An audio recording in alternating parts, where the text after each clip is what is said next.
I move that on page 2, after line 5, a new section be inserted to read as follows. Section 4, staffing. Mass transportation budget because mas marami dito para sa private cars pa rin, kaso sa train, etc. No? And then, it's not I learned something today. It's not a climate friendly, ano tama? Or climate, Senator Lauren? Yeah, kahit mahaba, magpa-dinner ka lang mamaya.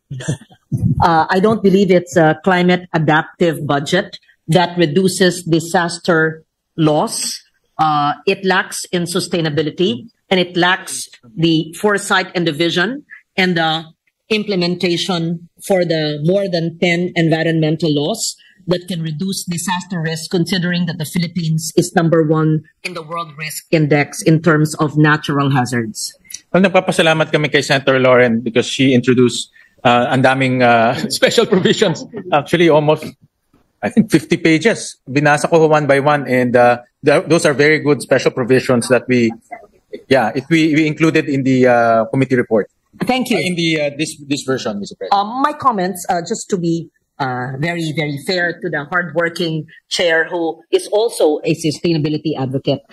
If he accepts the more than 50 special and general provisions, not only in the small climate change commission, but yes, across the different agencies. Yes, the different agencies, then, and if the executive department will implement it. Correct, Mr. President. First, we'll understand it, we'll read it, understand it, embrace it, live it, and breathe it. Then things will change. Yung simpleng paglilinis ng drainage, yung simpleng paghiwalay ng basura sa nabubulok at hindi nabubulok, yung simpleng pagtanim ng mga gulayan sa mga paaralan at sa mga informal settler areas, makaka-reduce po yan ng gutom ng ating mga baha kung susundin natin. So thank you to the chair.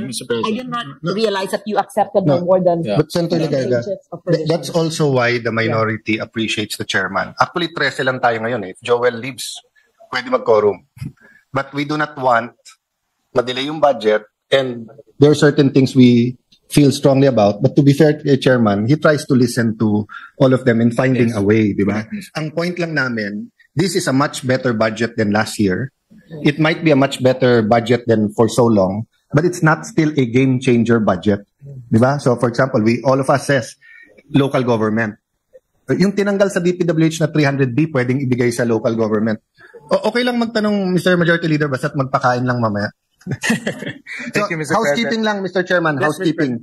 The President announced yesterday yung additional ng military budget. So, were adjustments made? We just have to make sure na yung announcement niya may kasunod na pera talaga. No? Nakita ko dito yung MPBF may additional 90. Would this be enough? Yep, Mr. President, I'll just get the breakdown.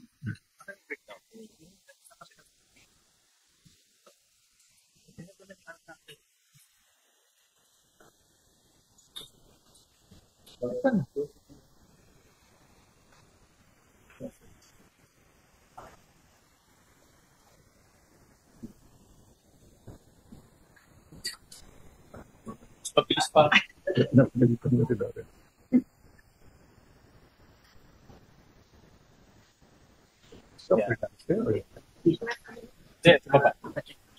So, Mr. President, thank you for asking, Minority Leader. May mga initial estimates na po. For MUP is 15.4 billion pesos.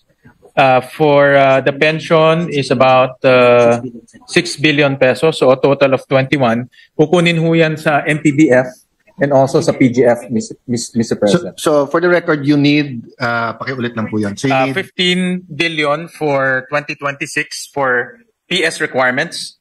Tapos 6 billion for pension requirements. That's AFP only or AFP and PNP? Lahat na po ng military uniform. So, Bureau of Jails, Coast Guard, etc. So kukunin ho sa Pero ang increase natin sa MPBF is 9B. Ang increase natin sa pension, 20B. Yes, Mr. President. And then that would suffice for 2026. 20 kasya po, Mr. President. But the pensions, aakyat din yun for future. Yes, correct. Tama ho. So for 2027 and beyond, kailangan ho tayo mag-akyat. And has someone done the math? Will it add up sa pensions? Or will we promise the military tapos may problema tayo? For 2027 po, kakailanganin po ng 31 billion. And for 2020, 31 billion din po. These are just initial But estimates. that doesn't include yung utang natin sa military, sa mga pension nila, di ba? Ano ho to? Magiging, if I'm not mistaken, magiging dagdag ho to. Yan yung dagdag. Yeah, kasi bago siya. For the record, how much do we owe the military sa pension sila? Yeah, ballpark lang, just so that klaro tayong lahat. Wala tayong arrears, Mr. President, sa MUP, pero meron tayong mga future na releases for the pension, Mr. President. Pero wala tayong utang na, wala tayong utang po. But that's always been the argument in moving their retirement Ang to earlier, na malaki utang natin. So I'm surprised na wala na tayong utang. Ang magiging utang ho natin is yung future. So ang ating pagdating po ng a certain point, ang magiging pension payments ho natin is close to around 400 billion, Mr. President. Kasi remember, nung ginawa yung Constitution, 56. Ang 60, nagre-retire na 65, 70, parang nasa bahay lang. But ngayon, if you're healthy at 80, 90, so 56, we spent so much investment. I'm not saying wag silang payagan mag-retire, but if some of them want to continue, we allow some, let's say the chief of staff, di ba, may sa law, at 56, 57, 58, they're, ang katumbas, I mean, Senator Ping, ang katumbas niya siguro is a 50-year-old, di ba? So, wala na sa age yun. So kung wala nang utang dyan sa retirement, we should really take a look at that. Senator Joel wants to be the one to ask the questions on education in behalf of the whole minority.